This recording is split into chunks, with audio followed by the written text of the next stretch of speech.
It was May 24th, the morning of May 24th, and I came downstairs from our two-story house, and as I hit the bottom landing of the stairs, I started coughing, I coughed into my hand, and when I looked at my hand, I had blood on my hand, and I thought, okay, this isn't good. And as I made my way over to the bathroom, it felt like I had run a marathon. And I was completely winded. When I got to the bathroom, I started coughing again and I had more blood. And then I came out of the bathroom and I called for Christina. She came out of the kitchen and I prayed all the way to the hospital. And the doctor that was in the emerge took me aside by the hall and he's like, we're not quite sure what's happening with your husband, Mrs. Harris, but we want to take him up to the cath lab. I arrived in emergency and then we went up to the lab. My top left valve had broken and I was actually filling my lungs up with blood and I was drowning in my own blood. And that he had no blood or oxygen to the brain. And that's when everything went totally chaotic. Utter panic, like, what am I gonna do? If he doesn't survive the surgery and dies, like, what am I gonna, I'm not ready for this. Like, how am I gonna handle this? Okay, stop it. No, you're not gonna speak anything but life and you're gonna trust the Lord with this. Get a grip, Christina. This is not about you. Pull it together, pray. What ended up happening is that when they laid me down, I flatlined, I passed away. And so during this period of time, I actually was in the presence of the Lord. It was amazing. It's nothing like we have here. I can't even describe the color spectrum or how to even describe the colors except that they were incredibly vivid. And it's almost like the colors here are muted. I could say in all sincerity that everything in the spirit realm is far more real and tangible than our earthly realm that we walk in. And that's hard to conceive, I understand that, but it is. I was held by the Lord during this period of time. And one of the first things I said to him is I said, what am I doing here? And he smiled and he says, you're going back.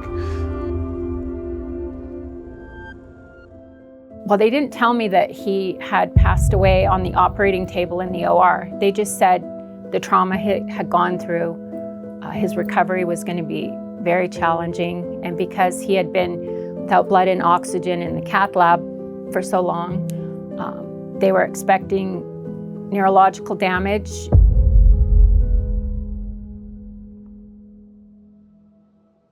Michaela had Paige. She was 3 months old. And she'd bring Paige up every day. And the head nurse, Teresa, said to me, he's a papa. And I was like, yes, he loves the girls. And she goes, well, put Paige on his chest. You can put Paige on him. Sometimes, it helps if there's an emotional connection there beforehand. She was laying on his stomach in the hospital bed and I just pulled his hand and put it on her. And I said to Teresa, look, and he had tears coming out both eyes down his cheeks. His eyes kind of opened and he lifted his hand maybe an inch off the bed because it had those paws on it. And he pointed and he whispered, just barely, my wife. And then he dropped his hand and he was gone again. And that's when I knew he was going to make it. Coming out of surgery, it was fairly intense because of the drugs that they had me on at the time. And one of the biggest thing when my full consciousness came back, I felt like my spirit and my soul had been stuffed back into my body, and that my body was not big enough for my spirit and my soul to fit. And I said to Christina, this is really uncomfortable. Well, I wasn't feeling any pain, but except for this feeling stuffed, which was really uncomfortable. And I looked at Christina, I said, I don't think they have anything for this. God held me, Christina.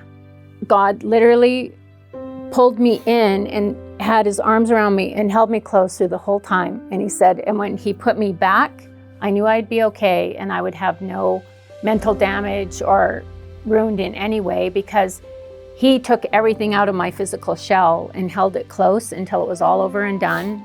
In his follow-up appointments, Dr. Hong has said, we asked him, how do you explain this? And he goes, I can't. The only way to describe and explain you, Gerald, is it's a medical miracle because you shouldn't even be able to walk and talk right now. And he had zero neurological damage. It's so easy to walk our daily walk here and to not really understand the relevance of heaven.